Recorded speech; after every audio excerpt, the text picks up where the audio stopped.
Hey guys, during this episode you'll hear me say that the Rocket League tournament is officially closed for registration and we're moving forward with a PS4 only tournament. Well, I'm happy to report that's not the case. The day after we recorded this episode, Joel and I tested Rocket League playing on the PC versus a PS4, and cross-platform play is now working actually quite well. So, the tournament is back on for multi-platform. We are not closing the registration like we said in this episode, so you have until this coming weekend, approximately September 5th, to get your registration in. Right into CasualShenanigans@gmail.com with your Steam IDs or your PSN IDs. Remember, you need 2 people per team, and we're not going to use PSN voice chat. We're going to use either Skype or Teamspeak. Now, if everybody in one of the groups playing is only using PlayStation, you guys are, of course, welcome to use PSN chat. But the way we're going to be doing this is we're going to make a Google Doc that'll show who's going to play who, and you don't have to play it on a specific day. We're just going to give you each other's PSN IDs or Steam IDs, and it's up to you guys to set up a game, play it, and then report back to us with the winner. And of course, we're doing all this on the honor system. This is just for fun, and I'm sure we aren't going to have any issues. So if you have any questions, please write into us, let us know, leave a comment on this video, and get those teams in, PC players. It's going to be a fun one.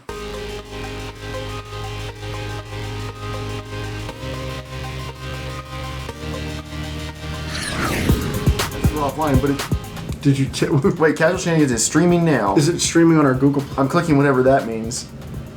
Oh wait! Oh! We're live! Hey! Are we live on 110? Yeah. We're saying hi to Joel. Yeah, we're episode 110. So how do I send this out to people? So just the YouTube link then. Okay. No, is it? You're on YouTube. No, but that's not how I got to the thing. You're on our YouTube channel right now. It's broadcasting from Hangouts to YouTube. Let's just make sure. Let's type in Casual Shenanigans. I know it is going to YouTube. I want to make sure it's going to that URL. Yeah. See, that's the problem. It's not. It's not on the front page, but Well, that's a go to the videos tab. How about I just like? Can you message that to me, please? Just cut the Send it to me via Hangouts. We could just cut the stream. We're not gonna cut the stream. Here's a link.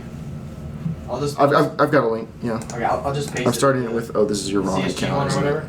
Someone just send it to me. Are you logging as me? No. What do you mean logging as you? I was really confused there. I saw my Into my Thunderbird? no. That was Hangouts. I have Hangouts on my phone. You know. Link's coming, Dave. I know you have Hangouts, but every time I hang out you on that account, on your personal account, you fuss at me because I'm not supposed to use that one. I don't know which one that was. If it was Evil Viking, that was the correct one. I have Hangouts for all of them. I don't know, Dave. Are we still live, Joel?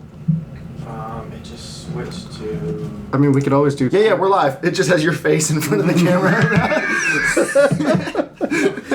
No, I can't breathe. We only have Okay. one viewer, so We have 2 viewers, okay? We have 2 viewers. All right. Please, one of them be Shane. We're doing this, Joel. You're shaking. I see the faces you're making at us right now because I'm watching them in the stream later. You see that? Yes, that's the one I was referring to. All right. Alright, you're recording on this mic? Oh, it's already. It done been recording. Done been recorded. It done been recording. Okay, so you really No. can't think. We'll start with his. His might be enough. Joel, can you can't type in time codes? No. No time codes this episode. No I'm one free. cares. I'm wild and free. The fire spreads. The Disaster. fire rises. Amongst other things. Our right. anticipation. Welcome to the warm-up for our super special episode 110, where nothing. Oh, the camera's not even. It's fine. It's not what? It's off by like a degree. Look at it. It's off. It's off. If you can't see it, you don't belong here. Yeah, We're gonna survive. Oh, I don't care, Joel. It's the exercise I bike don't. handle. No, that's No. What? That's no. I'm saying the angle of the table has nothing to do with the exercise. I'm bike. saying, but it's catching that. It I is. couldn't figure out what that was. I was like, what is that? let's just lift the table up on one end. So I'll just hold up just a ton of it the whole time. All right, so Put your foot under the wait, we're doing the warm up, guys. This is the most important is part. this? So, I was like, what is that? what's everyone been? Why are we all in town? I live here. But see, where's I got a here? speeding ticket a month ago, and I had to drive halfway here, so I figured I'd keep going. And not only that, but Joel and James did a 48-hour film project, and it was time for the finalists. And Joel, what awards did you guys win for your 48-hour we film? got best editing, best writing, and best use of prop. What was your prop? A spoon. Cool. Pretty stupid prop. Yeah. But you guys won that. So good job on the writing, James. Thanks. I meant that as a compliment. James is like, I won an Oscar or nothing. He was happy. He had a smile. I mean, James, you saw the other films there. Like, Joel, your head was to the facing All right, away I'm a from little us. thirsty. I'll have this. You were up in the front row when I was smiling. You had no clue. No, when you came up there. It's so bad. It's warm, but you get used to it. And guess what? There's no sugar. There's no sugar. There's no and it's just- sugar in Dr. Pepper. It's an acquired taste. Yeah, it is. Like a lot of taste. things. Anyway, Like guacamole, apparently. I wouldn't know. Shots So fired. I came into town to support my man Joel at his thing. But then Joel and I are doing some work this weekend. Where Joel's filming a thing and I'm helping. Filming a thing. We're filming a workout video. Yeah. It's crazy. I've never done that before. So you that's guys have got to start qualifying that with for other people. right. Me and Jeremiah, filming a workout video. I was telling Jeremiah, I was like, man, I We're wish we had just like. working out together, filming. I wish each we had a other. couple hours ourselves and we could just film our own CSG one. Everyone was like, don't forget your CSG sweatband. You like push the camera, like wearing it. Like, whew, We should have like an Apple Watch so like it zooms in. It's like, look at this app you can use while you're working out. Quick, guys, we gotta finish our reps. It's almost time for the podcast. At 8 p.m. EST. Most of the time. Zoom up. Don't forget, Wink. 6 easy payments. So you guys are working with Richard Simmons. Yeah, Richard Simmons. You want to ask? Make sure they can hear us. Yeah, can everyone Smitty says if I don't make it, tell Joel I love him, kinda not really. Who? Smitty, I'll say it. Smitty Werben Jaegerman Jensen. It's glorious. It's glorious. glorious Nazi name. That was our original name for Norman. But Joel could never spell it right, so they reverted. It was past like 6 characters. Joel's like, I don't know. It seems like a lot of big words. Joel, It would make a great title of a movie. Smitty William McGen. Actually, it would actually. Okay, so let's go right into the podcast. Like that was a good enough intro. I'm not even going to do the rigmarole. This is the Casual Shenanigans podcast. Y'all know what's up. y'all know what's up. I'll look at not that camera, which is the live camera. Wait till you guys see the final version on that camera. Hey guys. What It's is currently like you're sitting almost just here. off camera, Jeremiah, for our live A viewers? bigger camera is currently sitting right off camera. With a ridiculous tiny lens in the front. So we're doing this live with Joel's MacBook because my laptop is not fast enough to run the capture software for this big old Panasonic camera that we're doing our workout videos with. Streaming so much data. It got in a day early, so we get to use it for this. This isn't inappropriate at all. All right, welcome to Shenanigans Gaming Podcast, all about the irreverent love of gaming. One of your hosts, Jeremiah. I'm joined by James, Joel, and Dave. All right, let's do it. Announcements time. Rocket League tournament. We're shutting it down. We're still doing it. We're just shutting down. Dave looked up like, what? I didn't sign up yet. I was like, crap. You had like a month. I haven't played in a month. So anyway, our fifth. I haven't booted my PS4 in a We have month. 4 teams. Our 5th team was going to be you guys. You guys decide if you actually want to Do do you have it it. on PS4, James? I do. All right. I've played it as many times All as right, you have, though. You guys could also be he's actually played it though. You guys could be alternates if people need them, but we have 4 teams. There's a lot of people. No one wants a that. lot of people said they want to play on PC. We will do a PC one at some point. But this is the PS4 one, so if you guys signed up, you'll be getting the email from Joel. It's sometime in the next week or two. We'll be setting it up, and we'll probably be live streaming at least some of them, and then we'll try to record at least some of them, put them up on the channel. It should be fun, but it's going to be like a 2v2 with maybe like another team, and then Joel and John are going to win most likely. So Mark, if you you're and Mark here, are good, man. well, you guys have been playing a lot though, so Mark's going to carry whoever's team like Mark is on is just the winner. It's just not a fault. So it's time for the main topic, and James had an amazing idea for the main topic. So tonight we're gonna argue some. We're gonna see how many we get through. We're gonna start with a definitive statement each of us has made at some point in the past month or so, and you're gonna have to defend it, and everyone's gonna pile on. Dave, I'm sorry, you're first. I know which one it is too. Because you were on the podcast last week and you said, "I think I'm the biggest Fallout fan in the group," and James was like, "Oh hell no!" I was like, wait a moment. James was about to come out of his seat. He was like, "I don't think so." So, Dave, you're the biggest Fallout fan in the group. Can I clarify the statement though? Because I didn't actually say it. That doesn't. Okay. This is what you said. You said, "I think I might actually be a bigger Fallout fan than you and James." No, or you and Joel. That's exactly what you said. I said we will go back and watch the footage right now on the air. I said I think I'm a bigger Fallout fan, but what I meant to say was I think.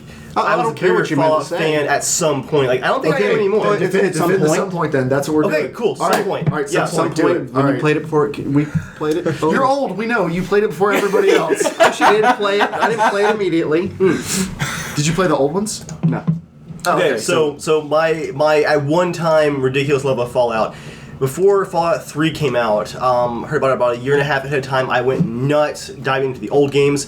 I bought all of them on what was the very early, I think it was GOG back then, even in 2007. I think GOG was out. I got them from somewhere. Okay, you got them from somewhere. Good. I played some of the older games, but then I discovered a lot of the old Fallout fan sites. I'm talking about the ones who are still bitter to this day that Bethesda owns the IP. I'm talking like old hardcore RPG fans. That's urine. Carbonated urine. Go ahead. I got big actually into the grumpy old man Fallout community for a while. Like I was one of those people up until the game probably launched. Like one of those like, this is probably not going to be a good game because it's not true to the originals. The originals that came out like before you were born, or a little bit after. It's very easy to dive on an old grumpy community like that. Surprisingly easy. The main thing though, like you guys know me when it comes to lore and stuff like that, I discovered that former employees what was the developer? Not before Bethesda, it was I something. IO Interactive? No. I don't know. The older, but it doesn't the older matter. Fallout. Okay, not Google relevant. Original Fallout developers. This was Obsidian. No, it was not Obsidian. Yeah, it was BlackRock. Interplay Entertainment. Interplay. Interplay. I was way off. That's not even a little correct.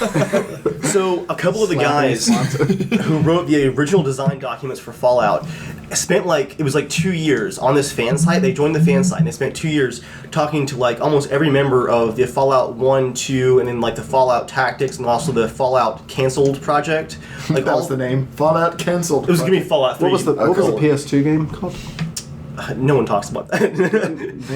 Because you don't know the name because you're not as big a fan. A number of the developers got together and they spent years interviewing all the old employees and developers, and they created the Fallout Bible. It's like a 300-page PDF. It talks about every bit of the world, and the timeline for it goes back 180 years, into the Civil War period. There's connections all the way back, and then it goes all the way up to the future. I read that entire Fallout Bible, studied it like a textbook before the game came out, which is actually probably why I got a little bit into the old community, because I was so convinced these guys had everything planned out. Now these new people are taking over. I was barely even into the games at the time because I hadn't played one all the way through yet, but I was already joining the old. Did you read fan fiction? I draw a line, Joel. I draw a line. And, come on. Did you write fan fiction? No comment. He draws a line and he can still see it in the distance. He slowly opens the Fallout Bible.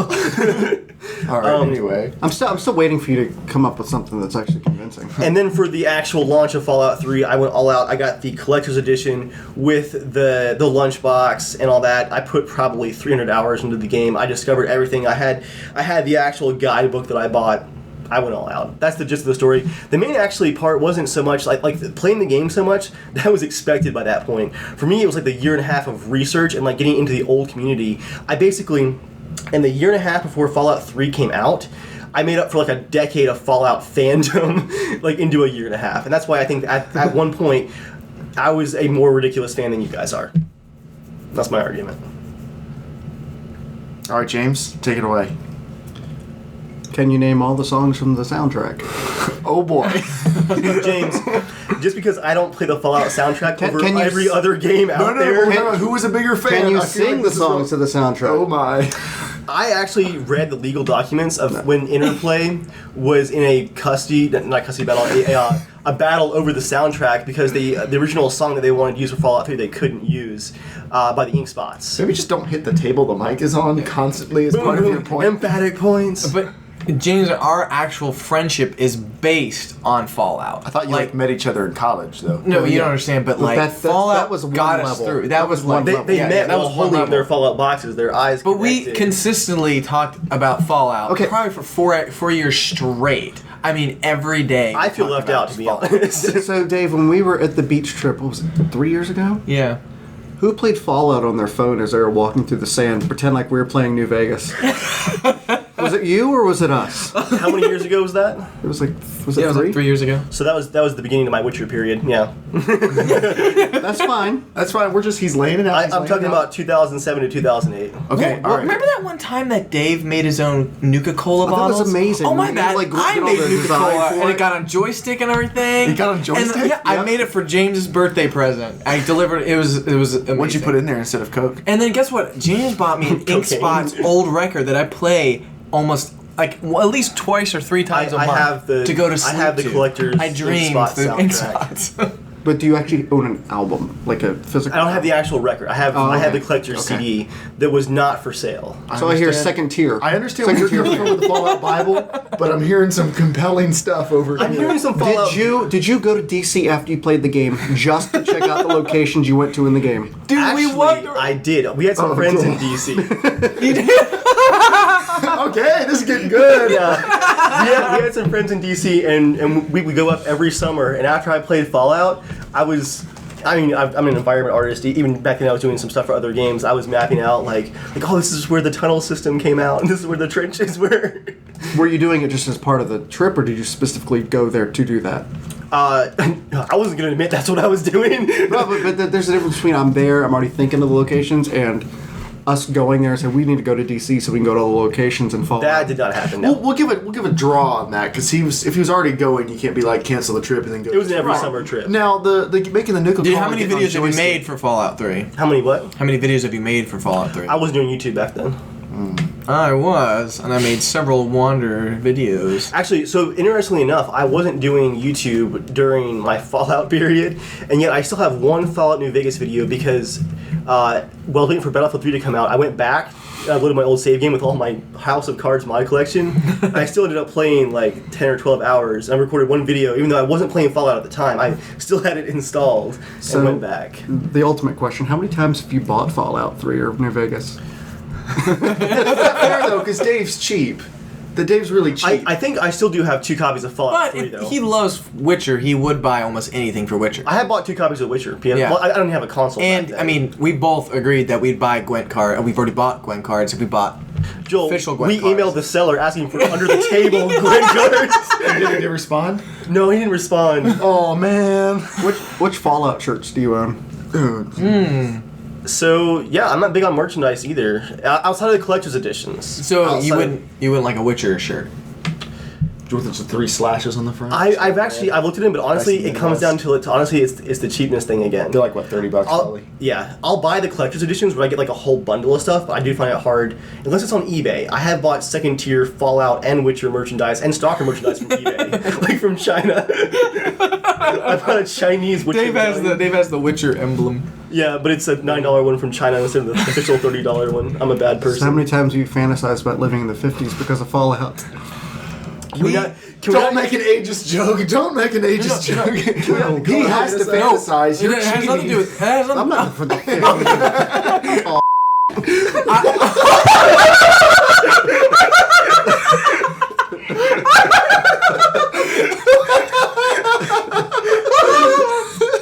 Oh my gosh. I'm not even gonna censor that. That was so mean. Oh, I can't breathe. Okay, I developed an idea for a theme park based in the 50s. Like, I have documents. Also, Wait. I better be vice president for that theme park. Sorry, James. That was part of my idea. I love the train idea that. All right, lead conductor for the theme park. I want to be the overseer for like the creepy Of course, vaults. it's called the overseer. Overseer manager? No, overseer. Well, it's called overseer. Well, you're not a Fallout fan enough, so that's why. I'm not They're even called part of the overseers. discussion. So who wins? know what they're called. Who's winning? So I have one final deal. All right, trump card. At the same time that I was getting hooked on Fallout, getting deep into that, I was also getting deep into Stalker, and they're both kind of post-apocalyptic. And I'm honestly not sure which love led to this, but I started purchasing anything 50s Fallout, like civic defense related. I have an actual metal reflective Fallout shelter sign that was on a Fallout shelter under a bridge in New York. I paid like $90 for it on eBay, which is that's really That's pretty collectible right that's there. a big deal for me. I started collecting things like gas masks, old gear, but I wanted it to be. I Those weren't in have Fallout. I have 2 gas masks. But for myself, I wanted it to be very specifically. If it was for Fallout, it had to be that like mid 1950s period, like not to the 60s, not to the 40s. It has to be that mid period. Or if it was Stalker, it was 80s like Soviet stuff. But that's the merch that I started getting crazy on, was like actual like civic defense stuff. Because I was also in class at the time and I loved the Fallout universe so much, almost all of my like 2D design classes, like anytime it was a 2D poster or anything, it was like civic defense, Fallout, nuclear something. Like I had a theme like all the years through college based around that.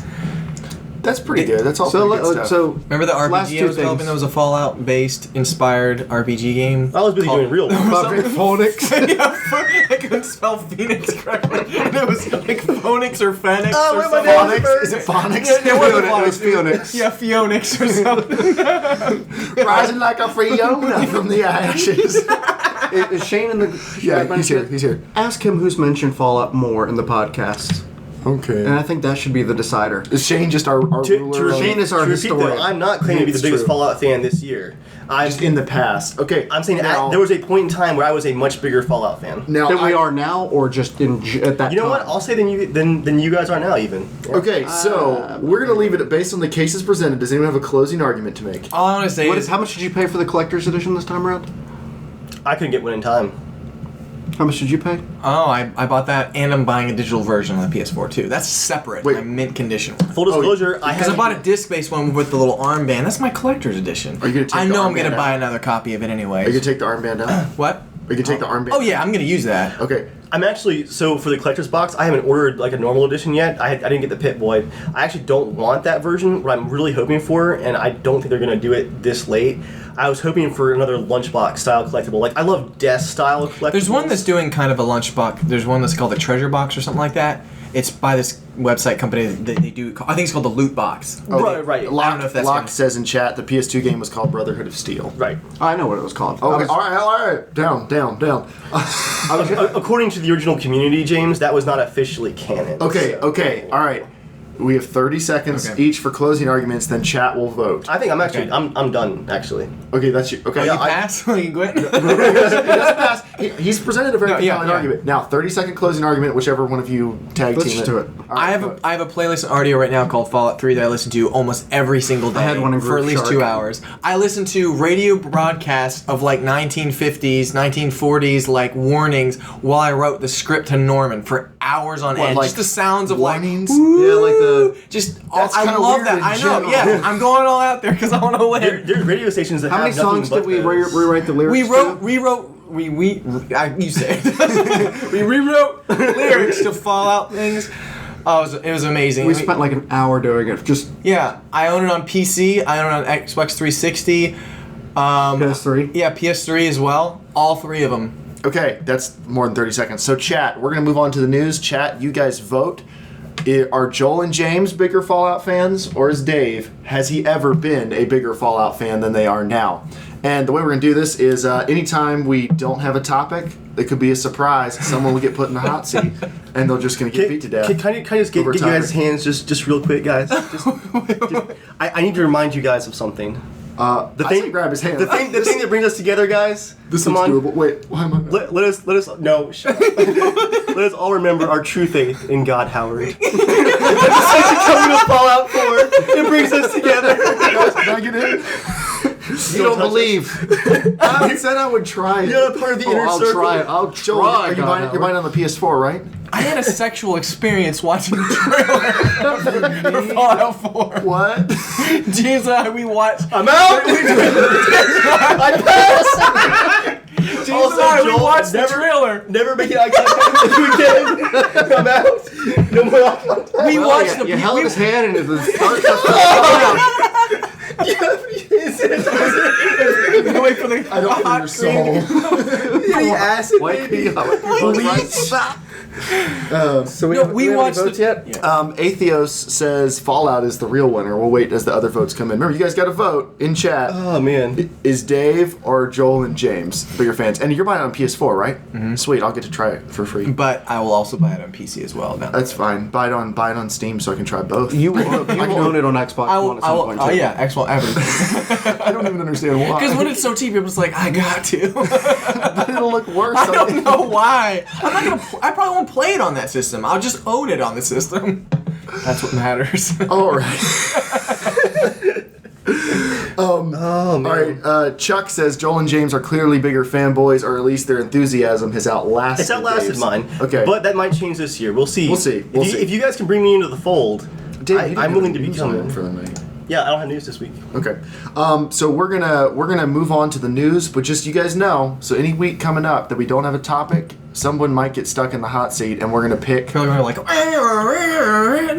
it's my turn. the So we're doing consensus. one tonight? Yeah, I think we're only gonna do one because we have a lot of news to talk about. All right. So Smitty says the order is James, then Dave, then Joel. Oh. What? I can ban him. It's all right. You bastard. Locke says if Joel was stuck in the mall, he just needs alone time with Fallout. You're stuck in there overnight. Atheo says James wins. I say this because I'm worried about what he'll do if he loses. You should be. I'm worried about what Joel will do to prove his love. I mean, how big is the wrist thing on that Fallout? It's big enough. Tighter. There's enough for a few of us.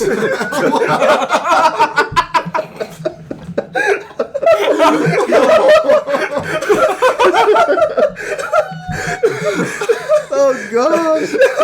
You get the shame tap. We are the Brotherhood of Wood. Chuck says the flame that burns twice as bright burns half as long. That might be it, right? That's there. probably about Fallout, not. Shane says James. So Shane says James. It's James. It's all right. So it's now time for the news. News time. Each host brings a news item except for James and Dave because they're dickholes and didn't put anything in the list. This is supposed to be a short podcast. And Joel's just left. All right. So when we built the potato masher, a common sentiment that people said was they weren't sure that 4 gigabytes flavor, so you had to go get something else. They weren't have this one. They weren't sure 4 gigabytes of RAM was. And yet, Hey, I don't want sexual excitement. Get a monster virus. He might get tall. I'm talking. Sorry.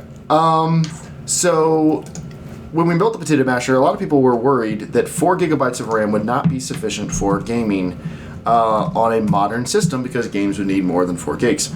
So PC Gamer just did an article called "New Testing Shows That 4 Gigabytes of RAM is Still Plenty for Gaming." What they did is they took a actually, no, they talked about, they didn't do it. TechSpot did it. PC Gamer was talking about it. TechSpot took an i7 6700K, that's Intel's new top-of-the-line i7 quad-core processor, a GTX 980 graphics card, and DDR4 RAM, and they had 4 gigs, 8 gigs, and 16 gigs. And they did a whole bunch of tests. And I'm going to just, fast forward. Okay, so they did a whole bunch of tests. They even did tests with 65 Chrome tabs open, and they did a whole bunch of tests. So in Grand Theft Auto 5, the 16 and 8 gigabyte RAM configurations ran at 56 frames per second. The 4 gigabyte, you keep looking at me. Is something going on? No. I'm trying to make eye contact every once in a while so you know sorry. that I'm actually paying attention. I'll stop. Don't worry. That is rare for the podcast. Yes, because we're all looking at a webcam. That's true. Okay. So the 16 gig and 8 gig versions ran at 56 frames per second. The 4 gig version ran at 55 frames per second. That's 1 FPS slower. So they tested Batman Arkham Knight Brave. So Arkham Knight ran at 102 FPS with 16 gigs, 101 with 8 gigs, and 98 FPS with 4 gigs. Was that like in like small iterations? Like it's 107. 107. So they did run a bunch of other tests, and some stuff like 7-zip file compression. Is the PC version now back to 60 yet? No, it's not technically being sold yet. But no, I know it's they've been not. still doing The patches, patch that's going to unlock it is not out. played it for a So while. for stuff like video rendering, for 7-zip file compression and stuff, more RAM definitely makes a big difference because your system can take advantage of it. Yeah. And more RAM is always nice, but the way RAM works is you either have enough RAM or you don't have enough RAM. More RAM does not make stuff faster unless your system can free up other resources. So with 4 gigs of RAM, it looks like modern systems are still perfectly fine using the page file to take some of the load off the RAM and doing it that way. So even if your RAM is completely maxed out, the game runs fine. A good example probably is The Witcher 3 on the Potato Masher. It requires 6 gigabytes of RAM. We only had 4 gigabytes of RAM. If you go look at the video, the RAM was completely maxed out most of the time, and the game ran perfectly fine, 0 issues. It was like grasping air RAM. Because the page You file can just works download from the internet. Dang. It's because the page file's doing work in the background. Now, if you had like a really, really anemic, old, busted hard drive, the page file probably couldn't keep up. So this isn't probably in every situation 4 gigs is enough, but in our testing, 4 gigabytes of RAM has been enough, except for games like Battlefield 4, which has a memory leak and is broken, which unfortunately you can't really do much about that. But How long do you think the Potato Masher is going to last still with 4 gigs? With 4 gigs do you RAM? think, do you think it's going to be fine till end of next year? Or just so everyone else is aware, just we curious. will upgrade the Potato Masher's RAM when it needs to be done, because that'll be such a cheap upgrade. Like it's been 8 months since we made it. Just 8 months of PlayStation Plus would have more than paid for a 4 gigabyte RAM upgrade. So we will upgrade that at some point. We're going to call the experiment over when the CPU and the motherboard and the hard drive and the graphics card can no longer keep up. That's when the experiment's over. But RAM we will upgrade. I think it'll be good through next holiday season. I think next holiday is 4? season, we're going to start seeing some games have issues. Already this season, there's stuff like Black Ops 3, which can run on less RAM, but unless you have 6 gigs, the game physically won't start because they've locked it that way. So if you there'll be a script out within a day that lets you unlock it and try it, and I might do it just to see if it'll run it. But there'll be more and more stuff like that probably. But I think like some of the big AAA games will start to have issues next year. But I think it'll be very why do you think they selective. do that? Why do they lock it? They want to set. Do you think they want to set a it has baseline? anything to do with other than just baseline? But I wonder how much of that is to do kind of like the games coming out on PC also help PC companies sell parts. No, I don't think it's that at all. I don't think it's that. I think it's they don't want people to be having issues and then blaming it on the game. So if they require more than the game needs, Much more then- breathing room. then if someone doesn't have that and it doesn't run well, they can point to the minimum requirements and go, it's not our fault, you don't have enough RAM. In the same way, The Witcher 3, like most games, they'll require an Intel like 2500K processor or an AMD like 8350, which is like 4 years newer or something. Like their minimum requirements are radically different. So what would be the game that you Processors. say, okay, this can't run with 4 gigs? Not that the game just locked it to 6, but That just, it really can't? Yeah, like wow, we really did have more RAM. A simulation would probably do it, Arma. but Arma's not going to be updated for years and years and years, so I don't think it Yeah. would be that. I mean, how will you know? How will you know? How will when we it's- know? Without just going, oh, I think they're locking it, or Okay, the developer's doing something. They're like, we could run it on 2 gigs if we tried. I would say it would be when the Battlefield game, the Call of Duty game that year, and then like 2 other big AAA releases. Like this year, it would be Fallout and maybe Need for Speed, big AAA releases. If all of them had issues because of the RAM, I'd say, okay, it's time. If just Fallout had issues, you'd think, okay, well, it looks like maybe they're going to patch it. Which wouldn't surprise me because, Bethesda's had memory leak issues on the PS3 versions of all Bethesda games that were horrible for memory leaks. They have I a remember the history first time I of heard that. about memory leaks, I thought like something was actually leaking out, like some sort of like weird fluid. And I was like, well, I mean, and this is like, I mean, I was like, gotta pick up all the memory off the I was bottom like of the 12 or case. 13 the first time I heard about it. So I was like, what is that? I don't know if there was like I don't know, oil or some kind of like Like the they put stuff on the CPU, like the little like paste. I thought it was like Speaking of poor error messages, who at Microsoft thought that an error message that popped up with a legal operation was a good idea? I remember my parents panicked about that, my aunts panicked about it, my grandparents panicked about it. Yeah, nothing's illegal. Nothing's illegal. Maybe in programmer syntax it is. It is programmer syntax. But don't tell the user that. Tell the user, oopsie. If you notice the blue screen of death on Windows 10 now just goes, it has this frowny face and goes, oops, something went wrong. It's not like text, computer off. There was a post on r/tech support last week where there's a guy who worked for an older guy who just was totally out of touch. And one day, one of the server room computers, like the access points, popped up with a legal error, and he called security and HR and brought the guy in and said, I know what you've been doing. The computer told me what you've been doing. And so he had to call in a tech expert, someone else in the department to explain that it was a computer error, not a literal illegal action. It reminds me of that one little comic that shows the guy I'm gonna get some work done today, and the computer's wires coming out. I was like, shh. He's like, illegal operation. I had no choice, and he convinced me. I think Apple has the worst, when it crashes, that little gray thing goes. Oh yeah. Or what was it that Apple's worse because they won't give you any actual information because they don't want to scare you. They're just like.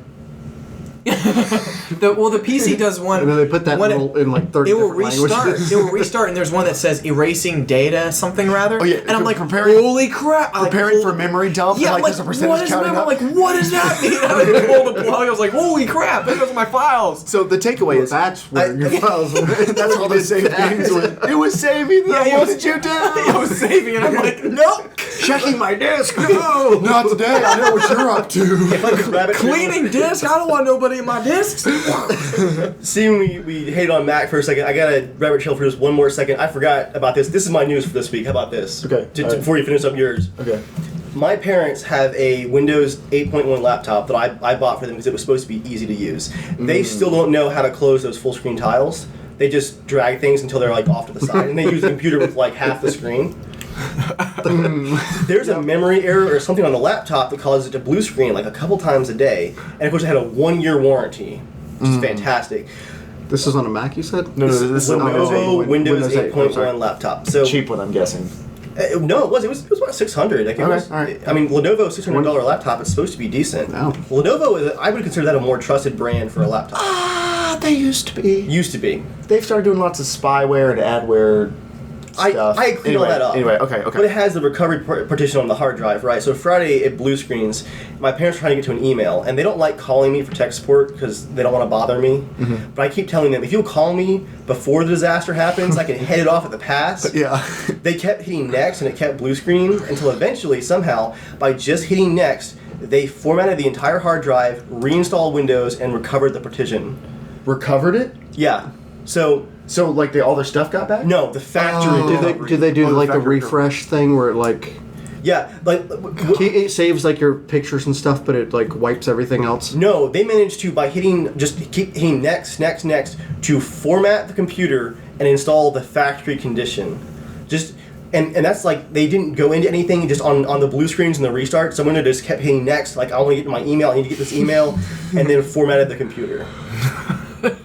Thank you, Windows, for the wonderful... And Lenovo. I'm sure that's the Lenovo's fault partially for having this so easy to go into that recovery. Even when you install Windows, I mean, at least with the Windows 7, I don't even remember what it was like installing Windows 8. It's not that easy to get to. I mean, it's not that easy, but once you're in there, when you have to click format drives, you just can't click next and nothing slacks. It's a lot easier now to get, with Windows, to get to basically wiping your computer. Yeah, it is. I think I actually blame probably Lenovo for half that fault, for making it so that that's apparently if it blue screens a couple times in a row, then it wants to immediately go to recovery. Because they keep that extra partition of whatever 10 gigs as the Lenovo crap. Normally I would say, and we will get back to my memory thing soon. Yeah. Normally I would say, this is the type of people you should give an iPad. But on Sunday, I spent 2.5 hours trying to get notes off of an iPad. Oh my gosh. So this what kind of notes? This organization, the Apple Notes app, I was trying to get them to a new iPad running the same iCloud account. I know what you're thinking. Sign into iCloud. This iPad will not sync with iCloud. It's signed in. It says everything's good. Nothing from that iPad has ever shown up in iCloud. And it will not update its versions of iOS. And I couldn't back all the information up and wipe it because every time I plugged it in, iTunes tried to automatically start wiping it and wouldn't let me stop doing it. I fought with this thing like 2.5 years ago. They finally, the person who owns it, upgraded to a new one. So they get all their calendars moved over. That's all Google Calendar, so that's easy. You just sign into a new account. But all I'm trying to get to move over is their notes. So I thought, okay, I'll send them through Dropbox. Can't get Dropbox because it's only running iOS 6. Can't upgrade to iOS 7 because it just won't do it for some reason. And because it's an Apple, like if it just says, nope, sorry, like that's it. That's as far as you go. Because anything we do would have to completely wipe out everything on it, which we can't back up because we can't get any apps to sync. Like, it's this whole cyclical thing. So Dropbox wouldn't work. If you ever run into that issue again, there's a program called iExplorer. Okay. That you can actually, like, when you hook up your iPad or iPhone. Yeah, if you plug your iPad into a PC, there's not most things. It has to be set up to do that way. Anyway, iExplorer is a program that will actually show you the files on your iPad, and you can actually drag and drop. Even if it's not set up for disk access? Yes. Okay, that's good to know. iExplorer? iExplorer. Okay, that's good to know. So Dropbox, couldn't move them through Dropbox because I couldn't get Dropbox on that iPad. You can't set up an iPad or anything for like disk. This isn't like Android. You can, but not. I don't think iPad can. Yep, I used all my iPods ever had. I used them as external hard drives. iPods are different. iPods, iPhone, I could do it with all of them. But although I never tried it on my iPad, but I could do it with everything else I had. So eventually what I had to do is take all of her notes, export them to TXT files, email them to a desktop computer, because when you want to get shit done, desktop computers are the way to do it. I took them from there, I set her up a Google Drive account, and then I set Google Drive to auto-convert all text files that get dropped into it to be Google Docs. So I drag and drop them all in. 10 seconds later on the new iPad, all her notes are right there perfectly. And I'm like, and you no longer use the iPad Notes app. You take your notes in Google Docs now. I've run into that so many times with people trying to get their files. Like Yeah. Dropbox just wouldn't work for some reason. Yeah. You can't just hook it up and like grab your I stuff. hate that. You have to. Despise it. It's stupid. So anyway, I mean, that's almost like another topic we could hit. it almost tonight. is. We'll like see. not being able to We get don't have enough Dropbox time. files off your phone. Let's get to the news, and if we have enough time, we'll see. On your how it goes. phone, the phone doesn't store any Dropbox files unless you favorite it. No, If you no, favorite we're it- talking about Dropbox. We're talking about taking your files on your phone Yeah. and moving them to Dropbox. Sometimes Like it if works, something sometimes it if something goes wrong, you can't, like on a computer, you just drag it into the folder. Yeah. On phones, it's not that easy. On Android, it's a little easier, but even with Android, sometimes it won't do it. No, because you can go. I mean, you can go right to your file manager. But what And file, Android I don't know, what kind of files are you transporting though? I mean, like Like a bunch of Anything. random Like pictures what? or whatever. like if you do like a audio recording, and you need to then move it to a computer to make it available to people. yeah. I mean, it's definitely easier. And if than that. Dropbox just doesn't feel like working that day, and you know you have to set it up with iTunes, but iTunes wants to wipe it if you're doing it on a computer. I've never had that problem.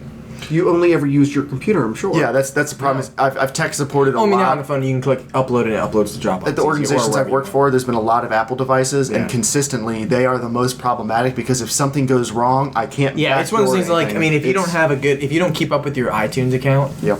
yeah, I mean, Which the everything's problem is, connected there, which is non-computer frustrating. savvy people don't. You know, something that I wish phones had more is, you know, like the same thing, you log into PS4, you have two accounts, Joy-Con login account. Yeah. Why can't you do that on a phone? That'd be really Supposedly handy, that's coming to Android at some point. you know? I don't know if it's coming to that'd Marshmallow. be but they've really talked about nice. it You know, for even if years. you didn't have all your files, you could just go, well, that's now my iTunes account because your contacts. we share music between this iTunes account, but the way it sets up, like if Joy downloads something, it becomes odd, like all of her podcasts. Like if I unsubscribe from her podcast, it unsubscribes from her podcast on her phone. Yeah, So I just have to yeah. like, you know, look at her Disney stuff or whatever. What I was gonna say was because I'm not just trying to You're looking at it. I'm not just trying to rag on Apple. I know. Apple is designed to everything works really well in their ecosystem if you stay Yeah. on top of it. When they say update iOS, it doesn't even matter if your stuff works down. You don't want to because it's going to break your stuff and force you to buy a new one. Yeah. You do it. You know, you have all Apple things. It works pretty well. Google designs their stuff to work with whatever you own. Apple wants you to own all Apple stuff. Google wants you to use Google stuff on everything you own because that's their business strategy is we want to be in every single thing you do. And I think that's why their stuff generally works better when it comes to rescuing weird situations. Like I know I can get Drive installed and sync everything up. It'll show up in Yeah. the Google account. Everything's great because Although wasn't lately with the Drive, they It used to be under Drive, but now it's under Drive. Now Notes, now Documents and stuff like that. There used to be only one app, but now there's a couple different apps. Oh, it's officially a couple different apps, but you can access it all from Drive. Well, you used to be able to open Docs, and then it became Drive. Oh, that's what it was. It was Docs. Yeah. So, but then now Drive, but there's a few other ones as well. Well, you can still open it. Like Docs is still an option to open it up in, but Drive is easier. Drive is like the whole. The whole brauser. And I like being able to use just Drive to see, because if you Drive, you click on a doc, then it's got to switch to the app. I'm like, it does it really fast. Oh, on your phone, it's a little slow. On the PC, like on a computer, it just does it. But so the takeaway of the RAM thing is 8 gigabytes is still the sweet spot if you can afford it while you're building it. It's like $23 for 8 gig stick. No, it's like 37. Really? Yeah. $37 for a good 8 gig. Send me a message when you see those $23 8 gig. Anyway, sticks. it's under $40. Now, if we had known that the GTX 760 and the Potato Masher was going to be so great, we would have gotten a slightly worse graphics card and gotten 8 gigs of RAM. Yeah. I remember saying you guys should go for more. We talked back and forth, but you wanted to like smash the PS4. That and was we the did. issue. And you didn't want to beat. You didn't want to. And compare. 4 gigs of RAM has been fine. Right. We can add more RAM. But you smash it up front. We'll see how long it goes in the long run. That's the thing. We can add more. We can easily add more RAM for cheap. A good graphics card, like we needed it to be good for a long time, so I'd rather have the good graphics card, but it was so good, we could have gotten 8 gigs of RAM, gotten a slightly worse graphics card and been fine. But if you can afford 8 gigs, get 8 gigs. If you only have access to 4 gigs, like if you're putting together a spare parts computer or you're on a real tight budget or something, 4 gigs is fine. Now, you want to make things better for yourself, don't run a ton of extra programs, if you're running like 3 web browsers and Photoshop and then trying to tab in and out of games, 4 gigs is going to have a hard time with that. Like, that's just, you're not really using it in the way you're supposed to. Even the PS4, like, when you tab out, it's like hibernating stuff in the background to keep it running smoothly. Like, you can't just fast tab with that little amount of RAM. So, get 8. Especially if you want to like decide you want to like edit your video later or something. And Locke brings up a good point. I was going to say that if you are only getting 4 at the start, make sure you're getting it in a format where you can upgrade to 8 later. Like if you only have 2 slots on the motherboard, don't get 2 2-gig sticks. Get 1 4-gig sticks. You can add another 4 at some point in the future. Plan on throwing it away. So you don't have to get an entirely new motherboard a couple years down the road. So anyway, next news item, Joel. You wanted to update. You weren't able to be here last week. I did your news item about the Steam boxes not having suspend and resume. So you wanted to follow up on that. Yeah, I wanted to follow up because I talked with Dave about this. When you were mentioning it, you were saying, "Oh, it's not. I don't really care about this feature and everything." I was saying I don't care about the feature. No, I know. But I was just saying it is a really huge deal. No, I haven't. I'm so thirsty. It's a really huge deal, and the reason why is because you must be very thirsty. The Steam boxes already are not that. You're not even that interested. Like people that are just super PC people only, they like doing that. That's what they love, right? If you guys are not interested, it's no different than. Right now it's no different than just a PC, except it does almost less things than what a PC does now.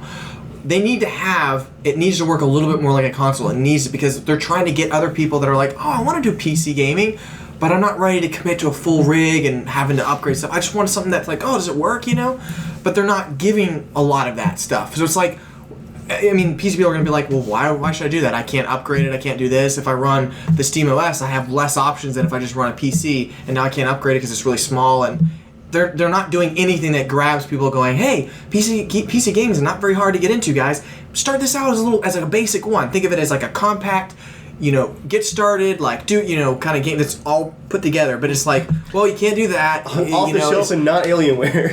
It's not out just yet. Yeah. But it's like they need to do some stuff that's a little bit more polished to actually convince people to buy. Other than it's just right now, it's just a small mini PC. And the problem is really expensive one too. Valve. Well, there isn't a Steam machine. There are cheap ones. There are cheap ones that are like $400 or $500. But I'm saying and people are looking at the store and like, what is this? I want the Steam machine. Right. And well, here's a NVIDIA Steam machine. Well, what's just the Steam machine? But the thing that ties it all together is they're all using Steam, which Steam has. But I think people are going to look for what is the Steam machine. I agree with you. I think it is a problem. Valve doesn't want to be in the hardware business. Yeah, and they don't care. They don't really want to be in like the Half-Life business. Valve is really good at making money, and they're a very unique company. And why would they have to be in the hardware business to get a suspend feature? Do you know why they can't have suspend? No. They can't have it because you'd have to have locked down hardware. The problem is when suspend is fine. Yeah. When you resume, they can't get all the controllers to resume in the right order, so the controllers won't necessarily work. You'd have to be unplugging and plugging peripherals back in when you came back up.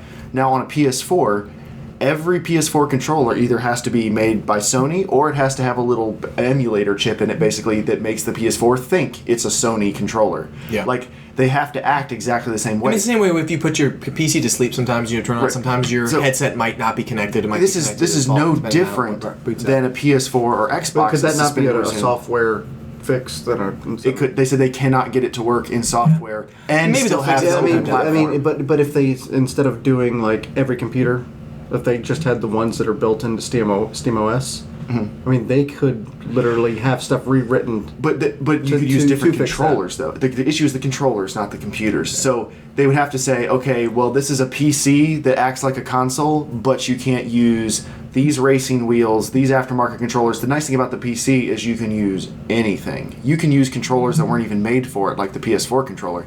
So they said they would rather not have that feature than have that feature that wouldn't work for everybody. And but I'm not hold even on, saying hold that on. is the only thing that's going to break it, but it's just like there's nothing convincing me at all that it's just literally a small PC that you could have gotten 10 years ago. I'm interested in the Steam streaming box. That's the streaming only thing. one. Yeah, that's the only thing. That's But legitimately what's cool. frustrating is, okay, do I have to go upstairs, turn my PC on first, get it all set up, or can I use the new SteamOS controller, boot it up, press it like I do on my PS4? Well- like, if they're trying to convince people to jump into PC game, it's like, hey, it doesn't do what the PS4 does with the button. You got to do all these. Then you got a keyboard. Then you got to log in. It's like Your Probably do it with PC an Android. Your PC does support that feature. You've got Wake on LAN. Like, I can log into a remote computer and wake it up using LogMeIn. Like, if it's hibernated or something, or even it's off. I think. I'm saying, but you're not gonna sell that to any of these people. if it's automatic, if you Yeah. have Steam set up on your Yeah. computer and it clicks it on, and all you have to do is plug it in down here and do it, I don't think they will do that. Yeah, no, I don't think so either. I'm saying I think possible, though, yeah. because even with It's their possible. controller, they're going after both sides. They're not really committing to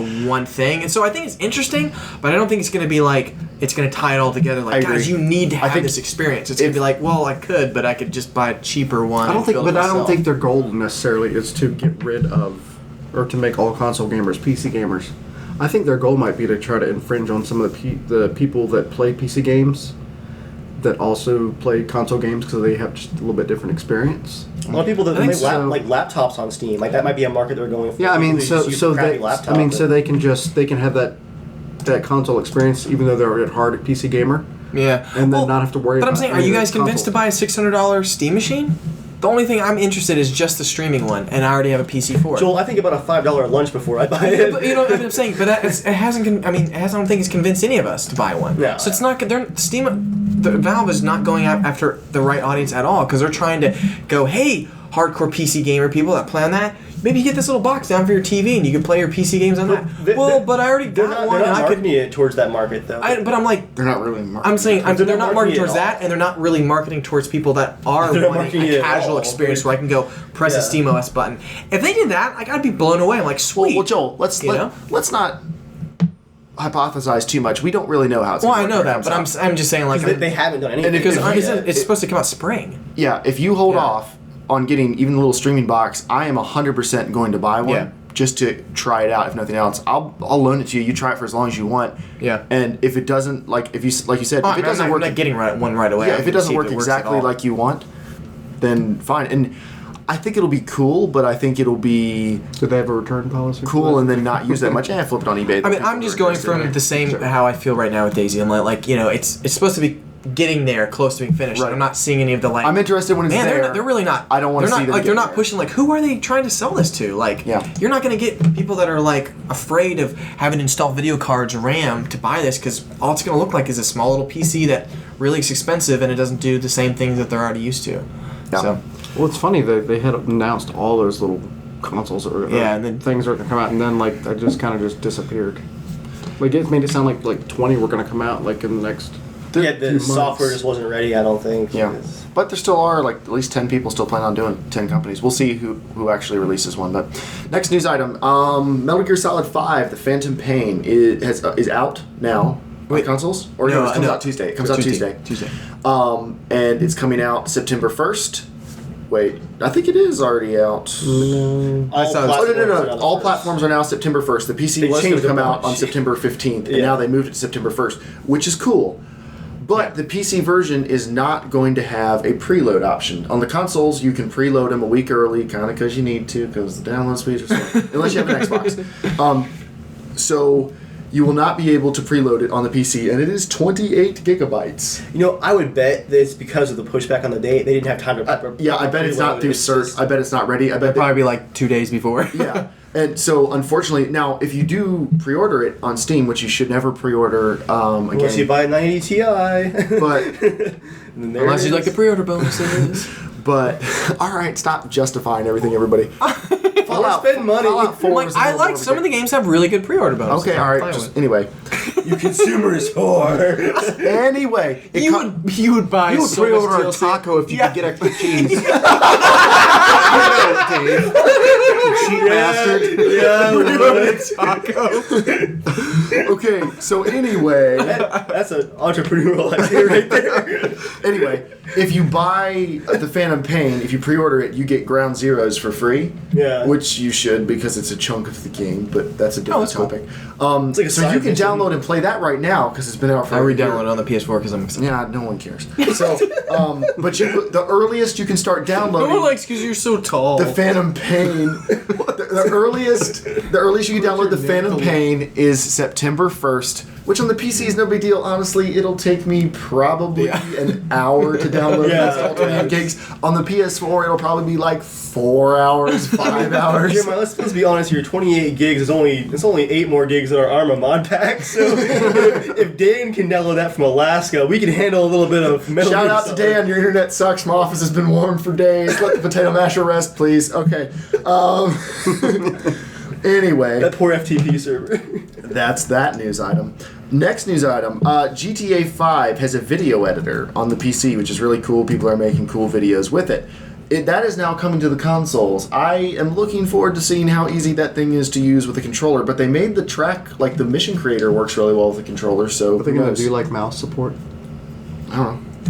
Honestly, though, James, That's not what the story is about. There's a second know. part to the news item, but... Well, the video editor, I was going to say, is actually already, like, it's a very console UI. Like, everything's huge. All the track icons have, like, huge pull marks on them and stuff like that. So it's like, set up for consoles already. I mean, because I have the reason I asked that is because I have like a little multimedia keyboard That's right. specifically for the consoles. Hopefully. So... Is that laptop parked too close to this morning? I don't think... Not with Google Hangouts 12. Okay, all right. So the new features being added to the PC version that are not... These aren't coming to the console version. They're coming to the PC version. Maybe they'll come to the console later. We don't know. There's an ambient audio and sound effects library, so you can add ambient audio effects to your videos. Snapmatic integration, so you can export any still frame to the Snapmatic app. Oh, can't wait. Direct remote updates, there's an enlarged mini-map with location blips to highlight preset locations, the power to freeze chosen time of day settings, and the ability to spawn air and water vehicles. Then there's copy and paste marker properties, so if you get your settings set for one marker, you can copy and paste them to another marker in the clip. That's pretty cool. That's helpful because the one video I made, like every clip you had to set, like the slow motion, like the time of day, like everything you had to be set manually. Copy and paste for that would be glorious. They're also tripling the available fonts you can use for your titles and things. Honestly, though, I'll make a note here that already for the one, I've done 2 editor videos, one just a test and one I spent like a couple of days on, but I already didn't use like the in-game titles and stuff. I exported the MP4 and then cut it up manually and did all my editing in Vegas and After Effects. Like It's frustrating using something so locked down. like That's how I feel when I like try to jump into iMovie. yeah, Like it's so simple. It's just like I don't know what to do. It was GTA 5 iMovie. Like I had a much better experience the second time exporting and doing it all on my own. And then it's cool that they're adding the default options because, like you said, consoles might see these eventually. But on PC, there's already mods that let you spawn anything, change time of day. And the one thing that was like really limiting was the video editor. Originally, you had like a 22-meter range for the camera from the player location. That's interesting. It's really limited. There's now a mod that makes it like total free cam. As you move the camera around, it'll spawn pedestrians and stuff as needed. So you could like fly out like way up in the Do they sky. have like a skinning mod or something like that for that? That'd be pretty cool to be able to like completely wrap your character for like if you're making movies or something. That actually is in the default game. You can go into like video editing mode and like pick one of the characters. The only part was they had to But make I mean, if you're doing with someone else's character, they'd have to just do it up beforehand. That's what I'm saying. yeah. That's, All right, and then the last news item, or second to last news item. I have a news item. Okay, so the third to last news item. After a lot of harassment targeting his family and a lot of really scummy online behavior and threats, John Smedley has stepped down as president of Daybreak Game Company, the company that made H1Z1. They've had Daybreak's games, which include EverQuest, PlanetSide, and H1Z1. They've had serious DDoS attacks. One was like a 3-week-long DDoS. And Why do they want to get rid of This is him? believed to be They don't want to get rid of him. I know. I'm He's saying, stepping why are down. these crazy people?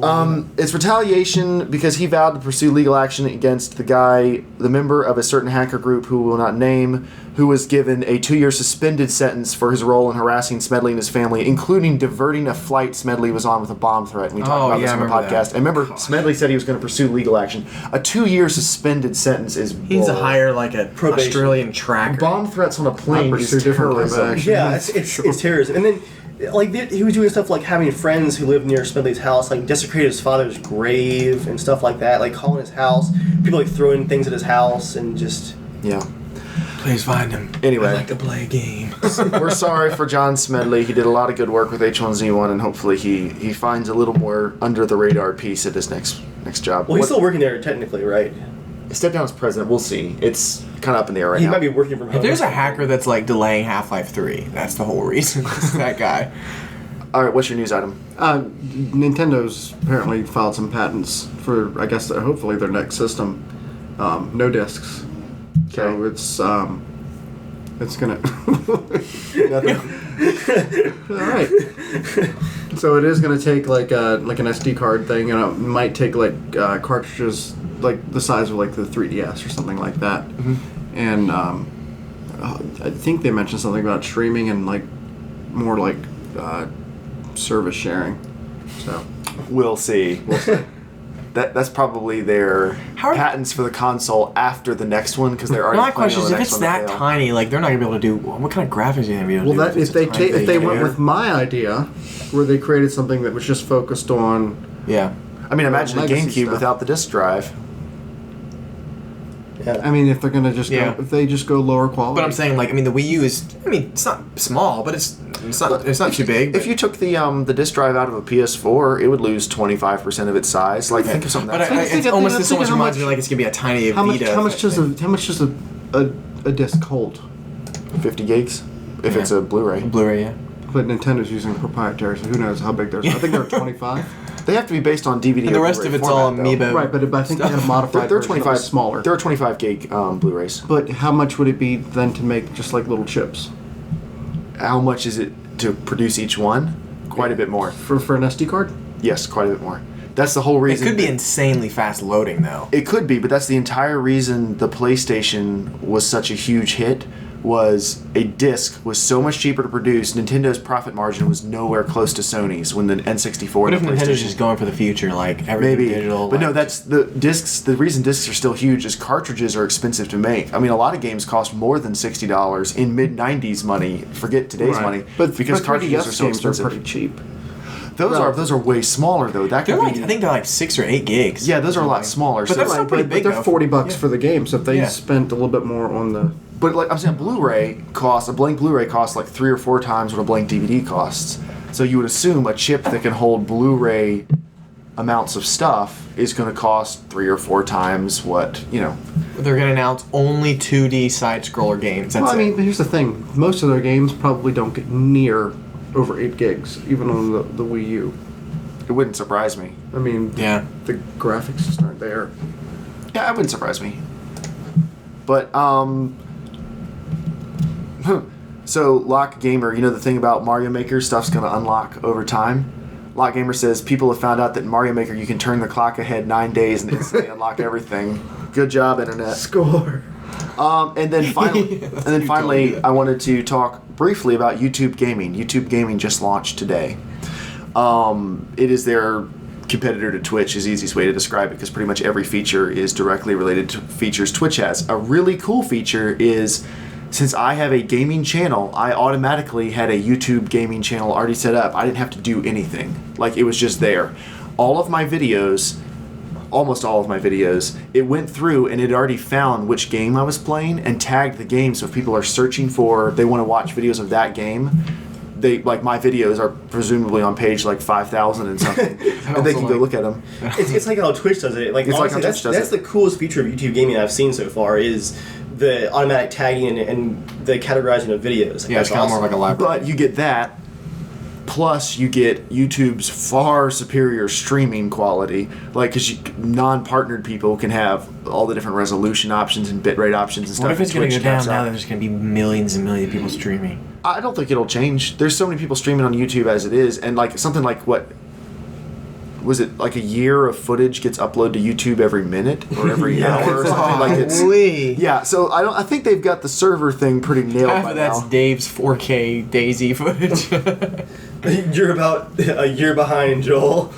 But yeah, so Now 8K.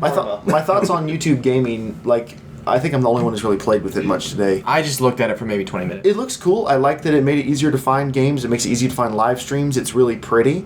I guess I'm looking forward to seeing do people move from Twitch to this. I think I'm going to definitely start live streaming on YouTube instead of Twitch. I was telling Dave today, we do a lot more YouTube than Twitch. We have a lot more followers on YouTube than Twitch. I think the thing that's going to make the big difference is if they maybe create like a separate app, or at least create a YouTube gaming. I think for- there is one.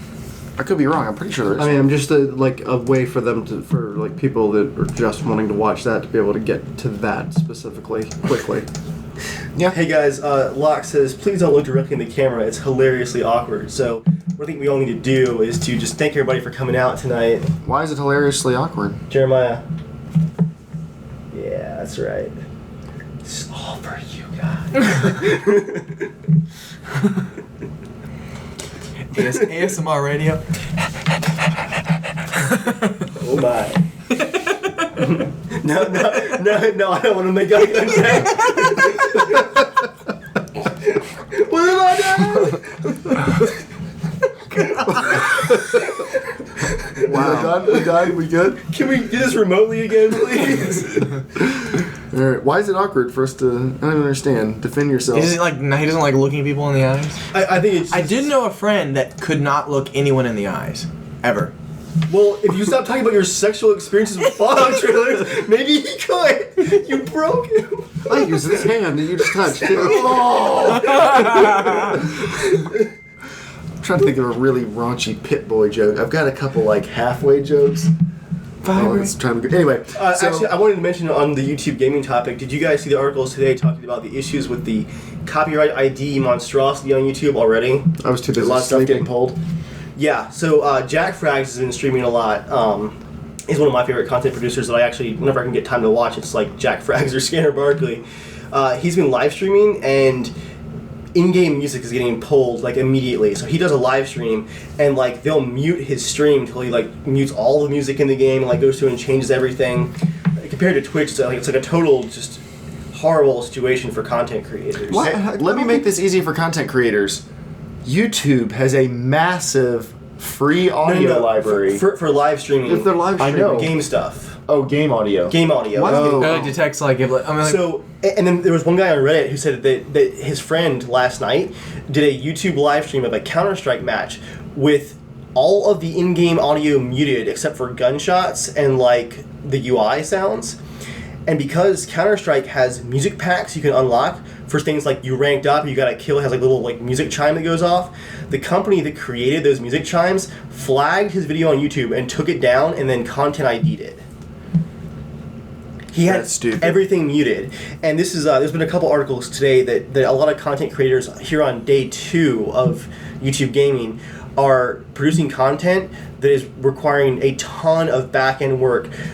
I mean, I know I use Audio Micros library, which is pretty great, but almost every video I upload now, I have to upload it a day early, or at least 5 or 6 hours early, because as soon as it gets uploaded, the songs that I've licensed get automatically tagged by this giant conglomerate computer system that has no way of telling that I have a license for it, but they want it to claim it by default. So by default, I'm guilty. So then I have to submit the email to their support and say, here's the tracks I licensed. And when I'm uploading a video every day or every other day, that's a lot of extra emailing back and forth. My upload schedule is getting controlled by other companies. when I'm using stuff I've licensed, like I'm doing what I'm supposed to do, and it's still a huge hassle for content creators. I think that needs to they need to change copyright laws to match the world that we live in now. And I agree with that. We wait till Congress dies. Oh, dark. But accurate.